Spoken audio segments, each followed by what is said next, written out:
بۆ جاری دووەم لە ماوەی کەمتر لە مانگێکدا یەکگرتووی ئیسلامی کوردستان هۆشداری دەداتە حکومەتی هەرێم گەر چاکسازی نەکرێت و داواکاریەکانی کە خۆی دەڵێت داواکاری خەڵکە جێبەجێ نەکرێت لە حکومەت دەکشێتەوە.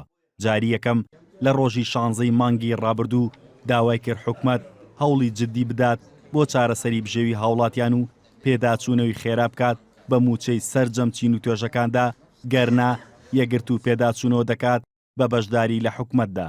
دوای تێپەڕبوونی نزیکەی 20 ڕۆژیش بەسەر هەڵوێستی یەکەمیاندا کە وەڵامێکی ئیجابیان لە حکومەت وەرنەگرتەوە، ئێستا لە دووەم هەڵوێستیاندا یاداشتێکیان ئاڕاستەی حکومەت کردووە و ڕایان گەیاندووە گەر بە خێرایی وەڵام نەدرێنەوە لە حکومەت دەکشێنەوە. یاداشتەکەی یەکگرتوو بۆ حکومەتی هەرێم لە 5 خاڵ پێک هاتووە.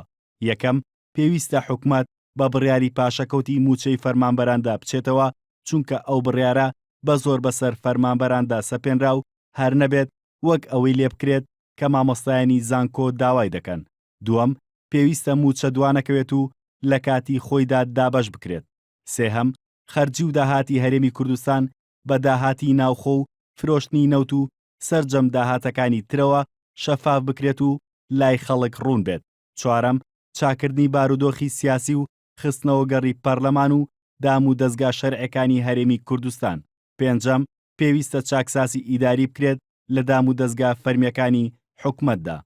ئێمەش لە حکومەتێکین وەکو وەزیفە ڕاستە هەین، بەڵام لە بڕیارەکانە و لە هەروەها دانانی باری ئابووری و بژێوی خەڵکە بەشدار نین. ئەگەر ئەمانە نەیەتە دی ئێمە بە حکومەتمان ڕاگەیاندووە کە چیتر ناتوانین بەردەوامی بین بەبوونمانەوەمان لەو حکومەتە. ئێستا زۆرینەی وەزارەت و دام و دەستگاکانی حکومەتی هەرێم لەلایەن پارتیەوە سەرۆکایەتی دەکرێن و زۆرینەی ڕخنەکانیش لەسەر کابینەی هەشتەمی حکومەت ڕوبەڕووی پارتی دەکرێنەوە.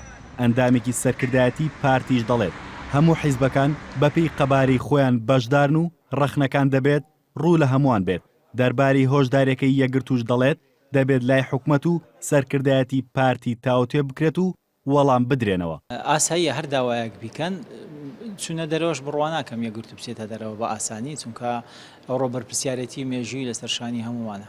بڕوا ناکەم تا ئێستا سەرۆکایەتی حکومەتیان مەکتەبی سیاسی پارتیش ئەو بابەتیان تاوتێ کردبێت. پێویستی بەوەی هەیە مەکتەبی سیاسی پارتی دراسی بکە یان سەرۆکایەتی حکومەتی هەرێمی کوردستان دراسی بکە و ئینجا وەڵامی داتەوە.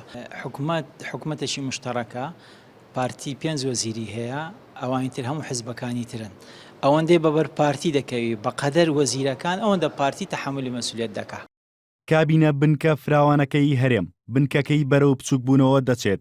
لە سەرەتای پێگەنانیدا 5 لایەن بەشدار بوون، بەڵام گۆڕان دوورخرایە و سەرەتای ئەم ساڵیش وەزیری کارەبا کە لە پشکی یەکگرتوو بوو دەستی لە پۆستەکەی کێشایەوە.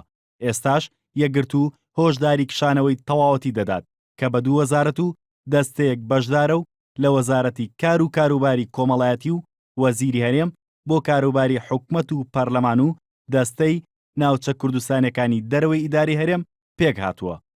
هاوکاریاسین NRT سلێمانی.